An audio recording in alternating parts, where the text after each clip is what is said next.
Hello students, कैसे हो? अच्छे हो सभी? चलो तो अपनी क्लास स्टार्ट करते हैं अपन। देखो, पिछली क्लास में अपन ने एक टॉपिक स्टार्ट किया था जिसका नाम था ट्रांसजेनिक पादपों का निर्माण करना। ट्रांसजेनिक पादप क्या होते हैं उसके बारे में अपन ने चर्चा कर ली थी कि ऐसे पादप जिनके अंदर किसी बाहरी डीएनए का समावेशन कर दिया गया है, ऐसे पादपों को ट्रांसजेनिक पादप कहते हैं अपन। तो ट्रांसजेनिक पादपों का निर्माण करने के लिए जाहिर सी बात है अपन को किसी दूसरे जीव में पाए जाने वाले जीन या डीएनए का स्थानांतरण अपन को उस पादप में करना होगा। तो जीन का स्थानांतरण अपन किस प्रकार से करेंगे? तो जीन स्थानांतरण की विधियां अपन कर रहे थे, ठीक है। जैव प्रौद्योगिकी वाला चैप्टर के अंदर जीन स्थानांतरण की विधियां कर रहे थे। ये विधियां मुख्य रूप से अपन ने दो भागों में बांटी थी, एक तो वाहक रहित विधियां, एक वाहक मध्यस्थ विधियां। वाहक रहित विधियां जो थी उनको प्रत्यक्ष विधियां कहा था, और वाहक मध्यस्थ यानी वाहक की सहायता से जो जीन स्थानांतरण किया जाता है उनको अप्रत्यक्ष विधियां कहा था। तो सबसे पहले अपन ने प्रत्यक्ष विधियां, जीन स्थानांतरण की प्रत्यक्ष विधियों को शुरू किया था, जिसमें अपन ने पहली विधि की थी इलेक्ट्रोपोरेशन। इलेक्ट्रोपोरेशन विधि अपन ने पिछले वीडियो के अंदर पूरी की थी। एक बात मैं आपको और बता देना चाहता हूँ कि अब से आगे से अपन एक थोड़ा सा परिवर्तन कर रहे हैं। ये परिवर्तन ये है कि आपको जो नोट्स भेजे जा रहे थे डेली, जैसे जितना टॉपिक पढ़ाया उसका उतने ही नोट्स आपको 1, 2, 3 जितने भी पेज बनते हैं वो पीडीएफ बना करके आपको भेजे जाते थे, और वो आप रोजाना डेली अपने फेयर नोटबुक के अंदर लिखते हो। अब थोड़ा अपन ने परिवर्तन ये किया है कि नोट्स आपके पास डेली नहीं आएंगे, वीडियो डेली आएंगे, नोट्स आपके पास डेली नहीं आएंगे। आपके पास हफ्ते में एक दिन पूरे चैप्टर के, या चैप्टर बड़ा है तो उस चैप्टर का कोई 50%, 70% यानी 8-10 वीडियो के एक साथ ही नोट्स की पीडीएफ आपको भेज दी जाएगी, जिससे थोड़ा फायदा रहेगा कि डेली छोटी छोटी पीडीएफ बनाना, अपलोड करना, डेली आप देखते हो। फिर हो सकता है कि आप 2 पेज 3 पेज लिखने के बाद में आप पे और मन करे कि मैं अगले 3-4 पेज और लिख सकता हूँ, मगर आपके पास है ही नहीं लिखने के लिए, मैटर ही नहीं है। या फिर कई बार ऐसा हो जाता है कि आज अपन ने ज़्यादा लिख लिया, कल अपना थोड़ा काम है तो नहीं लिख पाए। तो ये इससे प्रॉब्लम से बचने के लिए हमने क्या किया है कि अब नोट्स जो है ना, उस नोट्स पूरे चैप्टर के, चैप्टर बड़ा है, यूनिट है पूरी, तो थोड़ा सा कम करके एक साथ 8-10 वीडियो के नोट्स आपके पास भेज दिए जाएंगे। फिर आप उन नोट्सों को डेली आपकी सुविधा अनुसार आप लिखते जाना। वीडियो डेली आपके पास वही 20-25 मिनट का वीडियो आपके पास डेली आएगा। वीडियो जैसे ही आप ध्यानपूर्वक आपको वीडियो एकांत में जाकर के बैठ करके ईयरफोन लगा करके मोबाइल या लैपटॉप के अंदर जो भी आप देख रहे हो उसको थोड़ी दूरी बना करके, एकदम आंखों के पास में मोबाइल या लैपटॉप को नहीं रखना है, आपको थोड़ी दूरी पर रखना है, और ध्यानपूर्वक उन वीडियो को बिल्कुल अच्छी तरीके से सुनना है। कोई चीज़ समझ में नहीं आई है तो थोड़ा बैक जा करके दोबारा से सुन लीजिए। बोर्ड के ऊपर आपके जो हम बोर्ड के ऊपर जो चीज़ें लिखते हैं, डायग्राम्स बनाते हैं, वो आप पॉज करके अच्छी तरीके से उस डायग्राम को देख करके समझ सकते हो। तो आपको ध्यानपूर्वक उस वीडियो के अंदर 20-25 मिनट देने हैं। उसके बाद में आपको नोट्स बनाने हैं। चलो आपने नोट्स पहले बना लिए हैं, कोई दिक्कत नहीं है कि हमने जब एक साथ मैटर भेजा है तो आपने लिखने का काम पहले कर लिया है, फिर उसके बाद में आप वीडियो देख रहे हो तो कोई दिक्कत नहीं है। आपने वीडियो देख लिया है तो फिर से एक बार उन नोट्सों को आपको पढ़ लेना है। वीडियो देखने के बाद में नोट्स या तो लिखने हैं, अगर लिखे हुए हैं तो आपको एक बार पढ़ लेने हैं। तो इस बात का आप ध्यान रखना कि अब आपके पास, आप कहीं पर ये सोचो कि आज तो नोट्स ही नहीं आए हैं। नोट्स आपके पास आज नहीं आए हैं तो कल आपके पास एक साथ काफ़ी सारे आ जाएंगे। तो इस प्रकार से नोट्सों का आपको ध्यान में रखना है। वीडियो आपके पास जैसे आपका टाइम टेबल डिसाइड है उसके अनुसार डेली आ ही रहे हैं। तो ये थोड़ी सी बात मैंने आपको एक्स्ट्रा बताई है। अब अपन बात करते हैं पिछले वीडियो के अंदर जो अपन ने मुख्य टॉपिक अपना किया था इलेक्ट्रोपोरेशन विधि। इलेक्ट्रोपोरेशन विधि के द्वारा अपन किस प्रकार से जीन स्थानांतरण करते हैं, इसमें मैंने आपको बताया था कि पादप कोशिकाएं जो होती हैं उनके प्रोटोप्लास्ट को निकाल लिया जाता है। प्रोटोप्लास्ट क्या होते हैं? उनकी कोशिका भित्ति को हटाने के बाद में बची हुई पादप कोशिका प्रोटोप्लास्ट कहलाती है। यानी जिस पादप कोशिका में अपन को जीन स्थानांतरण करना है उस पादप कोशिका की कोशिका भित्ति को हटा लेते हैं, फिर बची हुई पादप कोशिका को अपन प्रोटोप्लास्ट कहते हैं। अब उसके बाद में क्या करते हैं, ऐसे ही अपन ने किसी दूसरे जीव जिसके अंदर अपना वांछित डीएनए है उससे अपने वांछित डीएनए या जीन को बाहर निकाल लिया। अब अपने पास वांछित जीन भी है और लक्ष्य पादप कोशिका का प्रोटोप्लास्ट भी है। दोनों को अपन ने निलंबन संवर्धन में डाल दिया। निलंबन संवर्धन के मतलब तरल माध्यम का संवर्धन माध्यम होता है तरल प्रकार का, उसके अंदर दोनों को डाल दिया। अब उसके बाद में अपन ने क्या किया था, 2 इलेक्ट्रोड लगाए थे, तो एनोड और एक कैथोड, एक धनावेश एक ऋणावेश। दोनों को अपन क्या करते हैं, बार बार में विद्युत स्पार्किंग उत्पन्न करते हैं। विद्युत स्पार्क यानी बार बार के अंदर उच्च करंट के साथ में, उच्च विद्युत धारा के साथ में उनमें स्पार्किंग करते हैं, उस तरल माध्यम के अंदर डुबोते हैं।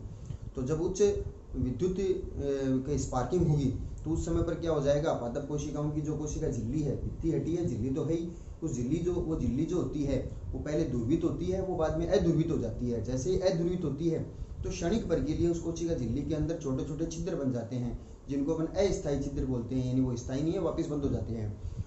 तो उन अस्थायी छिद्रों के द्वारा जो अपने वांछित जीन उसमें डाला है संवर्धन माध्यम में, वांछित जीन या डीएनए जो है वो स्वतः ही उस कोशिका के अंदर पहुंच जाता है। किसके प्रभाव के कारण? विद्युत क्षेत्र के प्रभाव के कारण, करंट जो जा रहा है उसके कारण से वो जीन कोशिका के अंदर पहुंच जाता है, और अंदर पहुंचने के बाद में उस कोशिका के केंद्रक के अंदर पहुंच जाता है। केंद्रक के अंदर पहले से जो डीएनए है उसके साथ में वो डीएनए का खंड या जीन जो है वो जाकर के जुड़ जाता है। इस प्रकार से पादप कोशिका में जीन स्थानांतरण हो जाता है। फिर उस पादप कोशिका के फिर वापस प्रोटोप्लास्ट, जो प्रोटोप्लास्ट है उस प्रोटोप्लास्ट को वापस अपन नए संवर्धन माध्यम में संवर्धित करते हैं, तो उसमें कोशिका भित्ति का निर्माण वापस हो जाता है, यानी पादप पुनर्जनन, प्रोटोप्लास्ट पुनर्जनन की क्षमता होती है। फिर उसके बाद में उस कोशिका को अलग से संवर्धन माध्यम में संवर्धित करके और एक पादप विकसित किया जाता है, वो पादप ट्रांसजेनिक पादप कहलाता है। और उस पादप के अंदर उस जीन के लक्षण उत्पन्न होते हैं जो जीन अपन ने बाहर से उसके अंदर डाला था। इस प्रकार से इलेक्ट्रोपोरेशन नाम से पता चल रहा है कि इलेक्ट्रिक फील्ड की उपस्थिति में, विद्युत धारा की उपस्थिति में करंट प्रोवाइड करके अपन जीन का स्थानांतरण करते हैं। डायरेक्ट जीन स्थानांतरण हुआ था, कोई वाहक का प्रयोग नहीं हुआ था, इसलिए अपन ने इस विधि को प्रत्यक्ष विधि कहा था। प्रत्यक्ष विधियों के अंदर ही अपन आगे चलते हैं तो दूसरी विधि अपने पास आती है जिसका नाम है शॉटगन। देखो इसके नाम 4 नाम है, किसी भी नाम से क्वेश्चन आ सकता है तो ध्यान में रखना है। दूसरी विधि जो है प्रत्यक्ष जीन स्थानांतरण की, उसका नाम शॉटगन या बायोलिस्टिक शॉटगन विधि या बायोलिस्टिक विधि, या इसको माइक्रो प्रोजेक्टाइल विधि भी बोल सकते हैं, या इसको कणिका बंदूक विधि भी कह सकते हैं। 4 नाम है इसके, कौन कौन से? शॉटगन बोल दो, बायोलिस्टिक बोल दो, माइक्रो प्रोजेक्टाइल बोल दो, या कणिका बंदूक विधि बोल दो। ठीक है, अब इसमें इन 3 नामों में तो आपको समझ में नहीं आ रहा होगा, मगर ये जो चौथा नाम है कणिका बंदूक, इससे आपको ये पूरा टॉपिक जो अच्छी तरीके से समझ में आ जाएगा। कणिका बंदूक, बंदूक की कार्य प्रणाली आप सब जानते हो कि बंदूक से क्या करते हैं। बंदूक से अपन ट्रिगर दबाते हैं और इसके अंदर जो गोलियां होती है वो उच्च वेग से बाहर निकलती है, और जो सामने लक्ष्य होता है उस लक्ष्य को भेज जाती है, उसके अंदर पहुंच जाती है, क्योंकि उच्च वेग से वो जा रही है, और उसके लिए बंदूक में ट्रिगर दबाना पड़ता है। ट्रिगर दबाते ही वो उच्च वेग से गोली बाहर निकलती है। सेम वैसी की वैसी ही कार्य प्रणाली यहाँ पर है। एक मशीन है, उस मशीन की कार्य प्रणाली बंदूक की तरह होती है, इसलिए उसको कणिका बंदूक कहा जाता है, या शॉटगन, गन है ये भी शॉटगन होती है, वैसे ही शॉटगन है, या बायोलिस्टिक या माइक्रो प्रोजेक्टाइल इसका नाम दिया गया है। इस विधि के अंदर किया क्या जाता है, सेम बंदूक की प्रणाली पर है। बंदूक में जैसे गोलियां होती है वैसे ही इसके अंदर गोलियों के स्थान पर क्या होते हैं, छोटे छोटे सूक्ष्म कण होते हैं, एकदम माइनर साइज के कण होते हैं, जिनको माइक्रो प्रोजेक्टाइल कहते हैं। वो कण किसके बने होते हैं, किस धातु के बने होते हैं? अच्छा क्वेश्चन यहाँ पर, छोटा क्वेश्चन ये बनता है कि कणिका बंदूक के अंदर जिन कणों को अपन यूज करते हैं जो उच्च वेग से बाहर निकलेंगे, वो कण टंगस्टन या स्वर्ण के बने होते हैं। स्वर्ण यानी सोने के, या टंगस्टन धातु जो होता है उस टंगस्टन धातु के छोटे छोटे सूक्ष्म कण बनाए जाते हैं। ये सूक्ष्म कण जो होते हैं, इन सूक्ष्म कण बिल्कुल ये एकदम ये कण जो है टंगस्टन या स्वर्ण के बने हुए हैं, इनके चारों तरफ, जैसे ये कण है, इनके चारों तरफ जो अपना वांछित जीन या वांछित डीएनए जो है ना वो लेपित कर दिया जाता है। यानी ये कण है और इस कण के चारों तरफ क्या किया अपन ने, जो अपना वांछित डीएनए है वो लेपित कर दिया है, यानी चारों तरफ कवर्ड है, आवरण है। हर एक कण के साथ में अपन ने अपना वांछित डीएनए जो है वो चारों तरफ लेपित कर दिया है। लेपित का मतलब लेप कर दिया है। वांछित डीएनए या जीन से लेपित टंगस्टन या स्वर्ण के कण जो होते हैं वो इस बंदूक के अंदर भरे जाते हैं, और इन वांछित डीएनए से लेपित सूक्ष्म कणों को, स्वर्ण या टंगस्टन के बने सूक्ष्म कणों को ही अपन माइक्रो प्रोजेक्टाइल बोलते हैं। इसलिए इस विधि का नाम माइक्रो प्रोजेक्टाइल विधि है। बात समझ में आ गई क्या? माइक्रो प्रोजेक्टाइल क्या है? टंगस्टन या स्वर्ण के बने सूक्ष्म कण हैं जिनके चारों तरफ वांछित डीएनए जो अपन को लक्ष्य पादप कोशिका में स्थानांतरित करना है ना, वो इन कणों के चारों तरफ लेपित है। ऐसे कण जो होते हैं वो इस बंदूक के अंदर भर लिए जाते हैं। ठीक है, अब देखो इस बंदूक की कार्य प्रणाली क्या होती है, किस प्रकार से लक्ष्य कोशिकाओं के अंदर वांछित जीन का स्थानांतरण किया जाता है। तो देखो शॉटगन, बायोलिस्टिक या माइक्रो प्रोजेक्टाइल या कणिका बंदूक जो होती है उसकी अगर संरचना देखते हैं तो मुख्य रूप से इसके 4 भाग होते हैं। ये 4 भाग के नाम कौन कौन से हैं? नंबर पहला भाग होता है गैस त्वरण नली, पहला भाग का नाम है गैस त्वरण नली। दूसरा भाग होता है उसका प्लास्टिक झिल्ली या स्थूल वाहक, प्लास्टिक झिल्ली या स्थूल वाहक, इसका क्या काम होता है इस चित्र के अंदर अच्छी तरीके समझ में आ जाएंगे, आपको 4 भागों के नाम बता रहा हूं मैं। तीसरा है अवरोधक स्क्रीन, और चौथा होता है लक्ष्य पादप कोशिकाएं। लक्ष्य जिसके अंदर अपन को स्थानांतरण करना है ना, वो। अब ये 4 भाग हो गए किसके, इस बायोलिस्टिक या कणिका बंदूक के। अब कार्य प्रणाली किस प्रकार से होती है, देखो एक चित्र बनाया मैंने, इस चित्र के अंदर ये सभी भाग भी हैं, इसके अलावा कुछ और भी नाम दिए गए हैं। एक बंदूक की तरह कार्य प्रणाली है, यानी इधर से ये फायर पिन है, इस फायर पिन को निकालेंगे, इस पिन को निकालते ही तुरंत ये जो खाली चार्ज जो लिखा है, ये खाली चार्ज जो होता है वो बहुत ही ज्यादा वेलोसिटी से यानी उच्च वेग से आगे की तरफ जाता है। आगे की तरफ जाता है तो ये जो प्लास्टिक या नायलॉन की झिल्ली जो है ना, जो यहाँ पर नाम दिया है प्लास्टिक झिल्ली, ये नायलॉन की भी बनी होती है, जिसका दूसरा नाम स्थूल वाहक भी होता है। इस प्लास्टिक झिल्ली के ऊपर ही ये जो स्वर्ण या टंगस्टन के बने हुए सूक्ष्म कण जो है ना, ये कण इसके ऊपर, इसकी स्क्रीन के ऊपर, इसकी झिल्ली के ऊपर चिपके हुए रहते हैं। समझ में आई बात? ये क्या कहलाते हैं, माइक्रो प्रोजेक्टाइल है। और इन सभी कणों के ऊपर क्या लेपित है, वांछित डीएनए जो है ना, वो इस प्रकार से लेपित है। सभी कणों के चारों तरफ वांछित डीएनए लेपित है। ये वो चीज है जो लक्ष्य पादप कोशिकाओं के अंदर जाएगी। जैसे बंदूक के अंदर गोली होती है, वैसे ही इस गन के अंदर गोली का काम करेंगे ये माइक्रो प्रोजेक्टाइल कण। बहुत ही सूक्ष्म आकार के कण होते हैं जिनके चारों तरफ वांछित डीएनए जो होता है लेपित होता है। तो ये फायर पिन निकालते ही ये खाली चार्ज जो है ये तेजी से या उच्च वेग से यहाँ पर आगे चल करके इस प्लास्टिक झिल्ली से टकराएगा, जिससे ये प्लास्टिक झिल्ली जो होती है ये आगे की तरफ खिसकेगी। खिसकते ही क्या हो जाएगा, यहाँ पर एक सामने अवरोधक स्क्रीन है। अवरोधक स्क्रीन जो होती है, ये अवरोधक स्क्रीन जो है ये इन कणों को चारों तरफ बिखरने से रोकती है। बीच में एक छिद्र होता है, यहाँ पर केवल एक सूक्ष्म छिद्र होता है। चारों तरफ ये कण बिखरे नहीं, केवल ये सूक्ष्म छिद्र होता है, उससे ये कण जो होते हैं उच्च वेग से तेजी से बाहर निकलते हैं, यानी बम्बारमेंट होती है। बम्बारी करते हैं ना, जैसे बहुत सारे कण एक साथ निकल रहे हैं, वैसे ये सभी कण जब यहाँ से तेजी से उच्च वेग से झटका लगेगा इनके, तो ये सभी कण जो होते हैं इस छिद्र से बाहर निकलेंगे।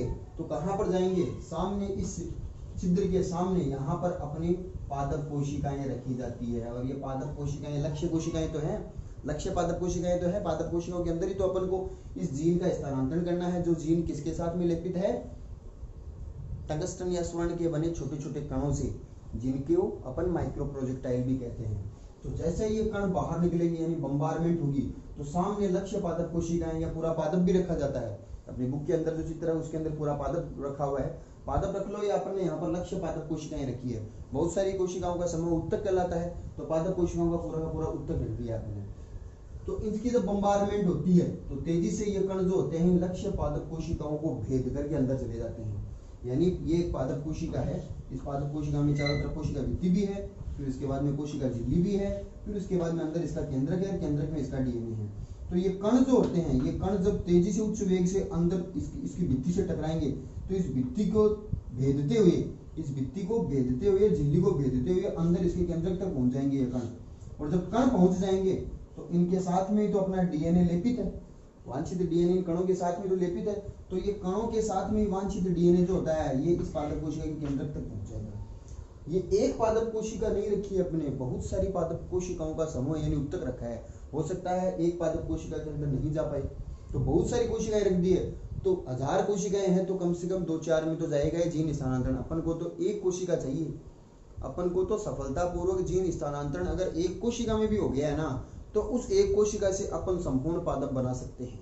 एक पादप पादपों में एक गुण होता है जिसमें अपन किसी भी एक पादप जो पादप की एकल कोशिका होती है, उस एकल कोशिका का संवर्धन करके और उससे अपन पूरा नया पादप बना सकते हैं। पादपों में पाए जाने वाले इस गुण को अपन पूर्ण शक्तता कहते हैं। पूर्ण शक्तता यानी एक कोशिका में पूरा पादप बनाने की शक्ति या ताकत होती है। तो ये गुण जो पादपों में पाया जाता है, इस गुण के कारण ही एक पादप कोशिका का संवर्धन करके पूरा पादप तैयार कर सकते हैं। ये अपन टॉपिक जो है ये इस चैप्टर के अंदर लास्ट में अपन उत्तक संवर्धन पढ़ेंगे, वहां पर फिर आएगा कि पूर्ण शक्तता क्या होती है। तो यहाँ पर बहुत सारी पादप कोशिका रखने का कारण ये है कि ये जो कण बाहर बम्बारमेंट में निकलेंगे, हो सकता है कि कुछ पादप कोशिकाएं डैमेज हो जाए, पादप कोशिकाओं की हानि भी हो जाती है। जब ये उच्च वेग से आते हैं तो कोशिका भित्ति या केंद्रक झिल्ली को नुकसान पहुंचा देते हैं, जिससे पादप कोशिकाएं नष्ट भी हो सकती है। मगर बहुत सारी नष्ट हुई तो चांसेस ये रहते हैं कि कुछ कोशिकाओं में सफलतापूर्वक जीन स्थानांतरण भी हो गया है। तो इस प्रकार से ये उच्च वेग से जब कण बाहर निकलेंगे तो सामने रखी हुई पादप कोशिकाओं में बम्बारमेंट होगी, तो ये कण जो होते हैं लक्ष्य पादप कोशिकाओं की कोशिका भित्ति और झिल्ली को भेदते हुए केंद्रक तक पहुंच जाते हैं। और केंद्रक तक ये कण पहुंच गए हैं तो इसका मतलब अपना जो डीएनए है वांछित डीएनए उसको अपन जो पहुंचाना चाहते हैं उन पादप कोशिकाओं केंद्रक में, वह स्वतः ही उन कणों के साथ में पहुंच गया है। बात समझ में आई? तो इस प्रकार से इस विधि के द्वारा भी अपन पादप कोशिकाओं में जीन स्थानांतरण करते हैं। अब देखो ये 4 भागों के नाम आपको मैंने बताए थे। गैस त्वरण नली, अब गैस त्वरण नली कौन सी हो गई है? ये देखो यहाँ पर वायु निकास, यहाँ पर एयर को बाहर निकालने की व्यवस्था होती है, उसे गैस त्वरण नली कहते हैं, जिसमें इसके अंदर वेग जो होता है उस वेग में कोई कमी नहीं आती है। तो जहाँ से ये उच्च वेग से ये ट्रिगर दबेगा तो यहाँ पर हवा होगी, इस हवा को पास करने के लिए यहाँ पर गैस त्वरण नली लगाई जाती है। ठीक है। दूसरी है प्लास्टिक झिल्ली या स्थूल वाहक। प्लास्टिक झिल्ली या स्थूल वाहक ये है प्लास्टिक या नायलॉन की बनी हुई झिल्ली होती है। इसका कार्य क्या होता है? इसके ऊपर ही अपने माइक्रो प्रोजेक्टाइल के कण जो होते हैं ना, ये चिपके हुए रहते हैं। ठीक है। इसके बाद में तीसरा दिया अवरोधक स्क्रीन। ये रही अवरोधक स्क्रीन। इस अवरोधक स्क्रीन का क्या काम होता है कि ये कण जब बाहर निकलेंगे तो ये बिखरे नहीं, एक फिक्स दिशा के अंदर सभी कण जो होते हैं लक्ष्य पादप कोशिकाओं तक पहुंच जाए, तो ये अवरोधक स्क्रीन हो गई है। और चौथा अपन ने किया लक्ष्य। ये लक्ष्य पादप कोशिकाएं सामने रखी जाती है जिन पर इन माइक्रो प्रोजेक्टाइल कणों की बम्बारमेंट होती है। बात समझ में आई? तो बिल्कुल बंदूक के जैसी कार्य प्रणाली है। फायर पिन को खींचो, ये चार्ज खाली चार्ज जो ट्रिगर है ये दबेगा और ये इससे टकराएगा, फिर ये कणों से टकराएगी और ये कण जो होते हैं इस छिद्र से होते हैं लक्ष्य पादप कोशिकाओं में उच्च वेग से जाते हैं। तो बात समझ में आ गई होगी। ये विधि जो होती है इस विधि को अपन शॉटगन, बायोलिस्टिक, माइक्रो प्रोजेक्टाइल या कणिका बंदूक विधि कहते हैं। तो इस प्रकार से अपन ने इस विधि की क्रिया विधि को पूरा समझ लिया है। अब देखो हर विधि का अपन गुण व दोष करते हैं। अपन ने पिछली विधि जो की थी इलेक्ट्रोपोरेशन, उसके भी उस विधि के क्या गुण है, क्या दोष है, यानी क्या लाभ है और क्या हानि है। फायदे भी हैं, कुछ नुकसान भी हर विधि में होते हैं। तो इस विधि के क्या क्या लाभ हैं? तो लाभ में देखो सबसे पहले अपन लाभ की बात करते हैं इस विधि में, तो यह एक सुरक्षित और साफ सुथरी विधि है। सुरक्षित है, सस्ती विधि है, साफ सुथरी विधि होती है, किसी प्रकार की कोई दिक्कत नहीं आती है कि ट्रिगर दबाओ अपने आप ही जीन स्थानांतरण हो जाएगा। दूसरी, सफलतापूर्वक जीन स्थानांतरण हो जाता है, यानी जीन अगर किसी टंगस्टन के कण से चिपका हुआ है, अगर वो केंद्रक तक पहुंच गया है तो उसके जर्म प्लाज्म के अंदर जीन का पहुंच जाना निश्चित है। अगर कण पहुंच गया है केंद्रक में तो जीन ऑटोमेटिकली पहुंच गया है, इसलिए सफलतापूर्वक जीन स्थानांतरण किया जा सकता है। और तीसरा है आसानी से रूपांतरित नहीं होने वाले पादप जातियों के लिए प्रभावी है। कुछ पादप जातियां ऐसी भी होती है जिनमें रूपांतरण का मतलब जीन स्थानांतरण आसानी से नहीं हो पाता है। वाहक के द्वारा भी प्रयास किया जाता है, इलेक्ट्रोपोरेशन विधि द्वारा भी प्रयास किया जाता है, तो आसानी से नहीं हो पाता है क्योंकि कोशिका भित्ति पाई जाती है चारों तरफ। तो उन विधियों के अंदर ये उन पादप जातियों के अंदर ये विधि जो होती है वो सफलतापूर्वक जीन स्थानांतरण कर देती है, क्योंकि इसमें कोशिका भित्ति को हटाना नहीं पड़ता। बहुत ही उच्च वेग से कण जो आते हैं वो कोशिका भित्ति को भेद कर ही अंदर चले जाते हैं, इसलिए आसानी से रूपांतरित नहीं होने वाली पादप जातियों के अंदर भी ये विधि जो होती है प्रभावी है, यानी उन पादपों को रूपांतरित कर देती है, अर्थात ट्रांसजेनिक पादपों का निर्माण कर देती है। तो ये 3 तो हो गए लाभ। इसके बाद में अपन बात करते हैं हानि की। तो 2 हानियां हैं इस विधि की। नंबर 1 है काइमेरिक पादप का उद्गम, काइमेरिक पादप बन जाना। काइमेरिक पादप का मतलब क्या होता है? काइमेरिक का मतलब होता है अलग अलग प्रकार के पादप। अब देखो जैसे यहाँ पर अपन ने इस उत्तक के अंदर बहुत सारी कोशिकाएं हैं, यहाँ पर अपन ने कणों की बम्बारमेंट की है, तो हो सकता है कुछ पादप कोशिकाओं में जीन स्थानांतरण हुआ है, कुछ पादप कोशिकाओं में जीन स्थानांतरण नहीं हुआ है, कुछ पादप कोशिकाएं डैमेज भी हुई है। ठीक है। ऐसे ही अपन ने पूरा पादप रख दिया है, सामने गमले में लगा हुआ पादप ही रख दिया है पूरा का पूरा, तो उस पादप के ऊपर सूक्ष्म कणों की बौछार होती है, तो उस पादप के कुछ भागों के अंदर जो जीन स्थानांतरण हुआ है, कुछ भागों के अंदर नहीं हुआ है। तो जिनमें जीन स्थानांतरण हुआ है उनसे तो अलग प्रकार के पादप बनेंगे, जिनमें नहीं हुआ है उनसे अलग प्रकार के पादप बनेंगे। तो एक ही पादप के अंदर अलग अलग प्रकार के गुण विकसित हो जाएंगे। तो एक ही पादप में अलग अलग प्रकार के गुण विकसित होना, यानी एक ही उत्तक की कोशिकाओं से अलग अलग प्रकार के पादप बनना, ऐसे पादपों को अपन काइमेरिक पादप कहते हैं। तो अलग अलग प्रकार के पादप, सभी पादप समान नहीं बने, अलग अलग प्रकार के पादप बन जाना ये हानि है, अर्थात काइमेरिक पादप का निर्माण हो जाता है। दूसरी हानि अपन करते हैं लक्ष्य कोशिकाओं को हानि। देखो प्रक्षेपण, अपन प्रक्षेपित तो करते हैं इन कणों को, उच्च वेग से बाहरी तो निकालते हैं। अगर ये प्रक्षेपण की गति नियंत्रित नहीं होती है ना, कि भाई वेग कितने वेग से बाहर बम्बारमेंट करना है, अगर ये गति ज्यादा हो जाएगी ना, तेजी से बाहर निकलेगी ना, तो चांसेस ये भी रहते हैं कि सामने रखी हुई पादप कोशिकाएं जो होती है वो नष्ट हो जाए, क्योंकि इतनी उच्च वेग से प्रक्षेपित कण जो होते हैं वो पादप कोशिकाओं को डैमेज भी कर सकते हैं। तो प्रक्षेपण की गति को भी नियंत्रित करना जरूरी है कि किस वेग से ये कण जाने हैं, जिससे ये पादप कोशिकाओं को हानि नहीं पहुंचाए और केवल जीन स्थानांतरण सफलतापूर्वक हो जाए। तो प्रक्षेपण की गति अगर नियंत्रित न हो तो क्या हो जाएगा, लक्ष्य पादप कोशिकाएं जो है उनको हानि भी पहुंच सकती है। तो इस प्रकार से इसके अंदर ये 2 हानियां हैं और ये 3 लाभ हैं। ये वाली विधि जो है दूसरी विधि है प्रत्यक्ष जीन स्थानांतरण की, जिसमें पूरा बड़ा क्वेश्चन आए तो आपको इस प्रकार से पूरी क्रिया विधि लाभ हानि तक पूरा करना है। छोटा क्वेश्चन इसमें बनता है तो माइक्रो प्रोजेक्टाइल पर बहुत अच्छा क्वेश्चन बनता है कि माइक्रो प्रोजेक्टाइल से आप क्या समझते हैं। तो आंसर क्या बनेगा, टंगस्टन या स्वर्ण के बने सूक्ष्म कण जिनके चारों तरफ वांछित जीन लेपित होता है वो माइक्रो प्रोजेक्टाइल होते हैं। या ये पूछ ले कि माइक्रो प्रोजेक्टाइल के कण जो होते हैं वो किस धातु के बने होते हैं, सोने के या टंगस्टन के बने होते हैं। छोटे क्वेश्चन यहाँ पर ये बनते हैं। बड़ा क्वेश्चन के अंदर चित्र आपको किताब के अंदर जो दिया हुआ वो चित्र नहीं बनाना है, आपको ये चित्र बनाना है। नोट्स के अंदर मैं आपको ये चित्र ही भेज दूंगा, चाहे आप यहाँ पर मैंने बोर्ड पर बनाया है, वीडियो जब देखो तो इस चित्र को वैसे देख करके बना सकते हो। अगले वीडियो के अंदर अपन प्रत्यक्ष विधियों के अंदर ही तीसरी विधि करेंगे जिसका नाम है माइक्रो इंजेक्शन विधि। आज के लिए इतना ही, थैंक यू।